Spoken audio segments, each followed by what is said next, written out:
about the car, I'll take it. The loan is in your name, so you'll take care of the remaining payments, okay? You see, I'm falling in love with someone else." Saying this, my husband suddenly disappeared. What was left for me was a daughter and a debt of $500,000.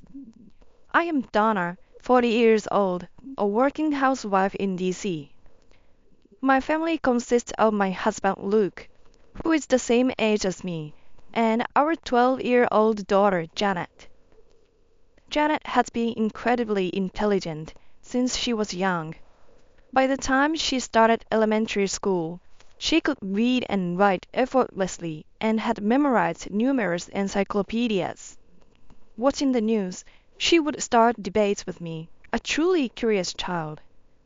She was the best in her class academically, and her quick thinking was astounding. It's hard to believe that someone with such a high IQ was my child. As her parents, we were always amazed by Janet's intelligence. On the other hand, Luke was always lazy and fickle, quitting every job he got.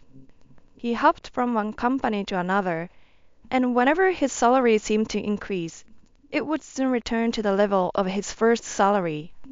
Our family never saved any money, and our future seemed so uncertain that I wanted to quit my job to focus on and develop Janet's potential.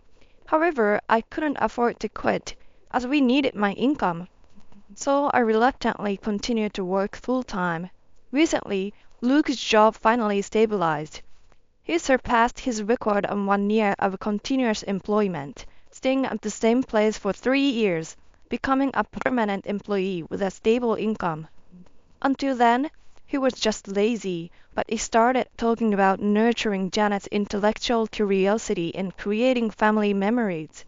So despite the risks, we bought a large van worth $60,000, a significant upgrade from our small car. This van has a spacious cargo area suitable for placing a makeshift bed, almost like a camper van. However, as Luke had just become a full-time employee, his credit wasn't good enough for a loan, so we had to take it out in my name. This was expected as even our home loan was in my name. Then, on the day the van was finally delivered, an incident occurred. I couldn't take the day off from work, so Luke went to pick up the van. During work, I saw a message from him on my phone. "I'll take the car. Since the loan is in your name, you'll handle the repayments. Thanks." Confused by this sudden message, I immediately called Luke. I thought he might ignore me, but he casually answered the phone. "What's up?" "What do you mean, what's up? What's the meaning of your message?" "It means exactly what it says." Luke, with a look of confusion, said, "I don't understand what you're saying." But to me, it made even less sense. Then, unexpectedly, Luke said something I could never have anticipated. "You see, I've fallen in love with another woman." "What? What do you mean?"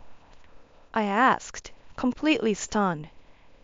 "At first, it was just a fling, but now I'm serious about her. I've decided to start my life over with her. So, see ya." Leaving me speechless, Luke was about to hang up, but then said something shocking. "Oh, by the way, I still have the divorce papers we signed during the fight. I'll file them."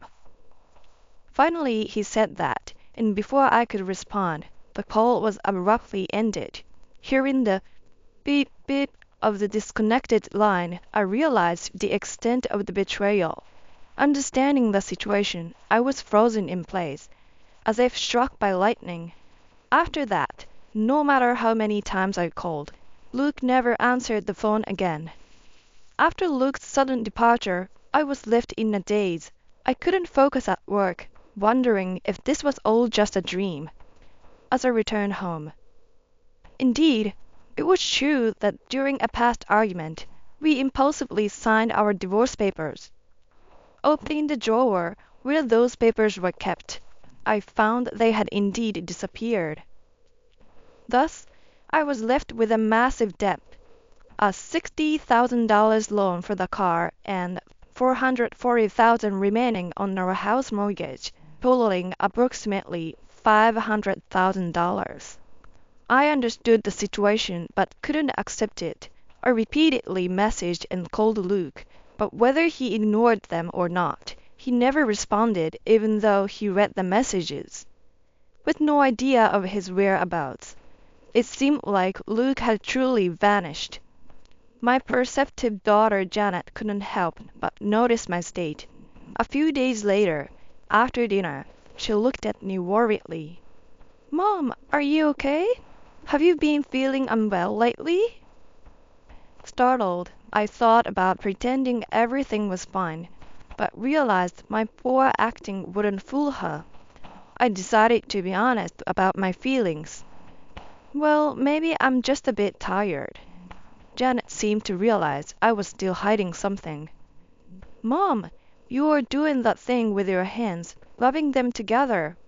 That's what you do when you're lying." Caught by Janet's keen observation, I couldn't help but smile wryly. She continued, "Dad hasn't been home for the past couple days. Does that have something to do with this?" Janet's clear eyes seemed to see right through me, making me flinch. I took a deep breath and decided to tell her the truth. I knew I couldn't keep this hidden forever, so I explained everything that had happened. After hearing that all, Janet sighed. I see. That's just like Dad, isn't it?" "What? You're not surprised?" I asked in amazement. Janet replied, Not really. I kind of thought something like this might happen someday." She seemed so composed, which made my agitation seem foolish. But deep down, she must be saddened by our divorce.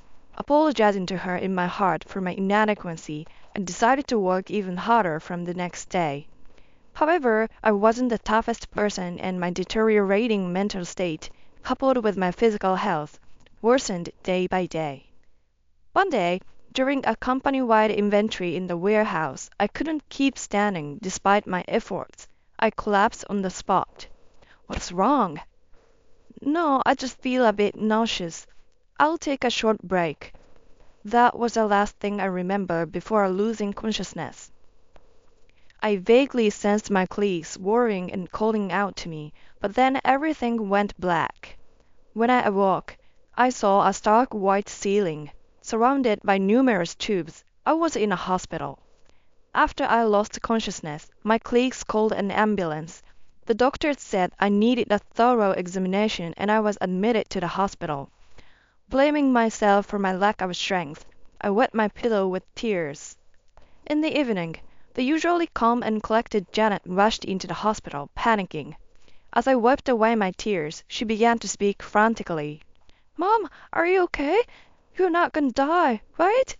Seeing my usually mature daughter in such a panic, I stroked her head, reassuring her.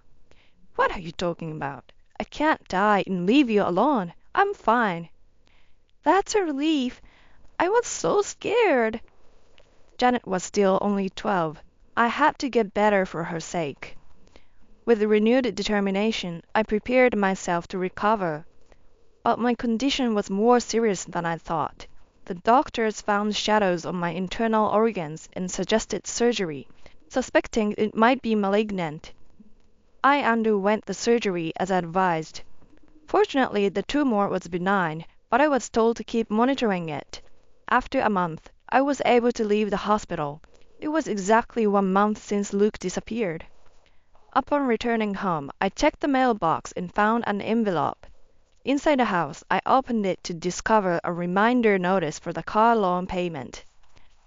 I was puzzled as my bank account had a substantial amount of money, enough to cover more than a month's worth of loan repayments. That's strange.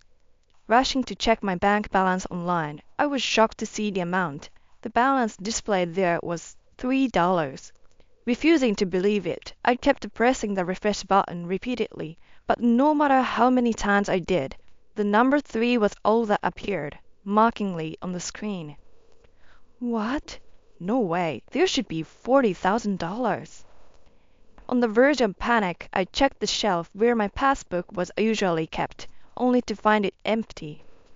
Luke. The culprit was clear, but Luke was nowhere to be found, and there was nothing I could do. Even if I wanted to sell the car, it was gone. Since Luke left, nothing good has happened. Feeling this way, my heart became completely heavy with sadness. Noticing my state, Janet kindly patted my shoulder, showing her concern. Mom, you are pale. Are you feeling sick again? I had no choice but to reveal the situation to Janet.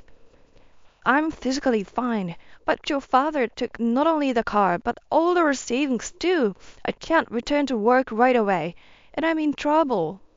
Then Janet, placing her hands on her hips and speaking in a firm tone, said, Don't worry, Mom. We're both alive and well. I'll look for jobs online, even if I have to hide my age. I can try programming. They pay well. Hearing my 12-year-old daughter's encouraging words, I realized I couldn't afford to be down. I'm sorry to worry you. I'll do my best. I'll promise. I smiled, and Janet, looking pleased, smiled back mischievously and suggested a plan. First things first, let's get the car back from Dad. I turned to her in surprise. How can we do that? The car's in your name, right? Yes, it is. Unable to decipher Janet's thoughts, I listened intently. So here's what we'll do. Hearing the strategy Janet outlined, I was so impressed that I instinctively slapped my knee in admiration. However, my sense of relief was quickly replaced by anxiety. But I don't even know where your dad is. We can find out. Remember the GPS? We installed it on Dad's phone after that one time I got lost.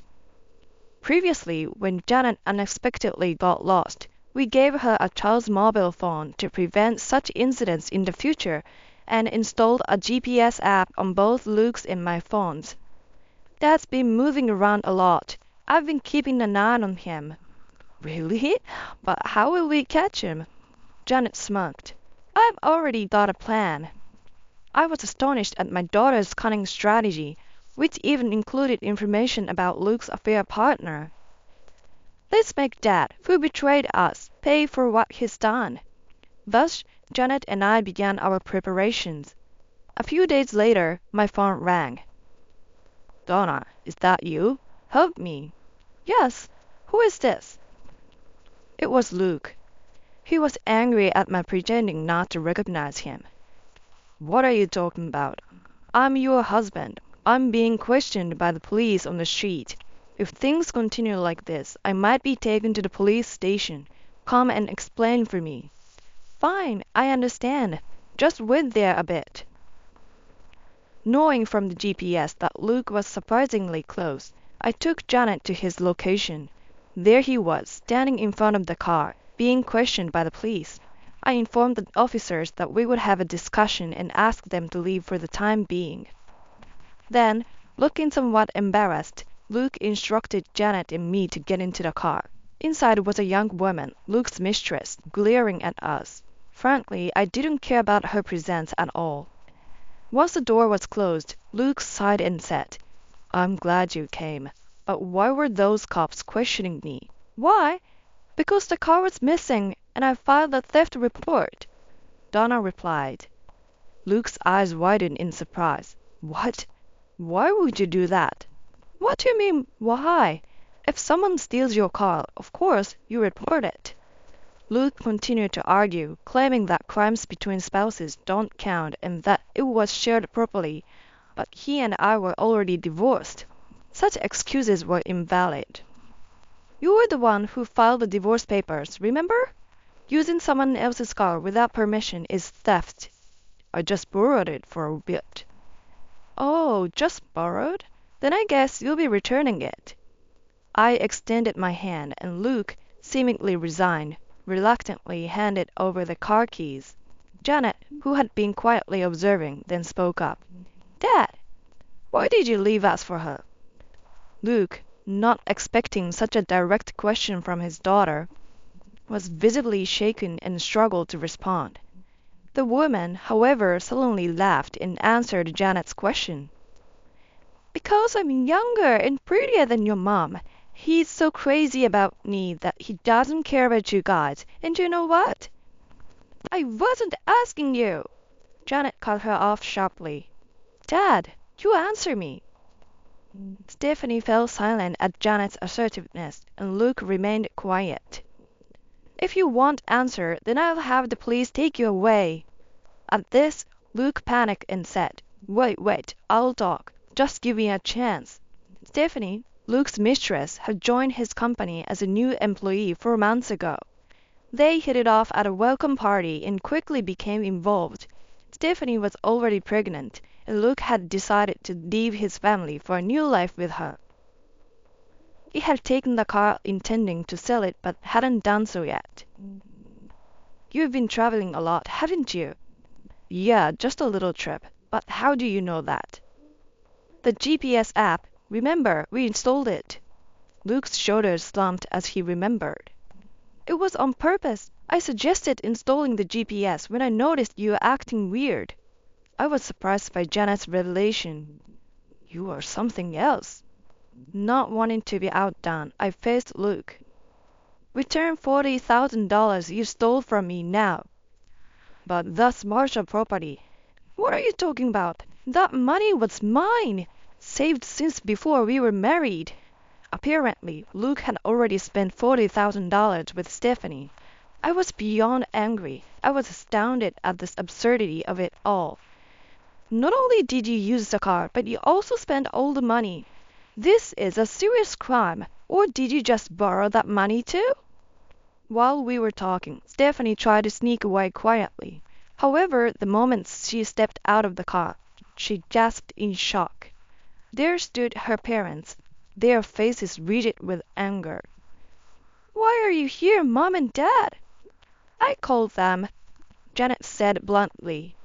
While I was in the hospital, Janet had gone to Luke's company, pretending to cry and saying, My dad left us. She quickly learned that Stephanie was the suspect, and the compassionate employees provided her parents' address. Luke and Stephanie's relationship was an open secret at their company. They were always together, and it was clear to everyone that their relationship was more than just professional, especially since they left the company at the same time. I showed them a picture of old lady, and they agreed to talk to me. Stephanie, now overwhelmed by being called old lady, couldn't react to the shock. I added fuel to the fire. Stephanie, was it? I see your belly is quite big. When is the baby due? Everyone's attention turned to Stephanie's momentarily stunned expression. In 3 months. So soon? Let me think. 1, 2, 3. Wait, that doesn't add up. Confused, Luke looked at us. What's going on? Even though you have a child, you don't understand? Pregnancy to birth is about 9 months. Didn't you meet her 4 months ago? Even if she got pregnant right away, why would the baby be born in 7 months? Luke finally understood and began to tremble. Stephanie, did you deceive me? Stephanie defiantly replied, Yeah, I thought I could fool someone as dumb as you. Don't joke with me. You ruined my life. As Luke and Stephanie started an ugly quarrel, Janet and I called the police again. Soon a police car arrived. Please, not the police. Luke's plea sounded almost like a cry, but Janet and I looked at him coldly. Once you've paid your dues, return my money slowly. I'll find a place for you to work. Property division, child support, half of the mortgage, and $40,000 you stole from me. Work hard and pay it all back. To Stephanie, who watched Luke being led away as if it was someone else's problem, I also said, You know about this, so you are an accomplice to theft. If Luke can't pay back the money, you'll have to. Be prepared. Stephanie, trembling, looked to her parents for help, but they were beyond consoling her. Thus, Janet and I successfully dealt with Luke and his mistress. Though they faced charges, they were quickly bailed out due to being first offenders and showing remorse. However, they were now embroiled in a hellish repayment life. I managed to secure full payment of my demands from both of them and also ensured that Luke promised to pay $600 per month for Janet's child support. I arranged for Luke to work at a subcontractor's warehouse affiliated with my company, where his salary would be garnished to repay me. Amidst all this, I wasn't completely unaffected, but gradually my health improved, and now I'm back to work, feeling energetic every day. Living with Janet, just the two of us, she earnestly helps with household chores. As a parent, my only wish is for Janet to lead a life as flourishing and beautiful as a fully bloomed English rose, true to the essence of her name.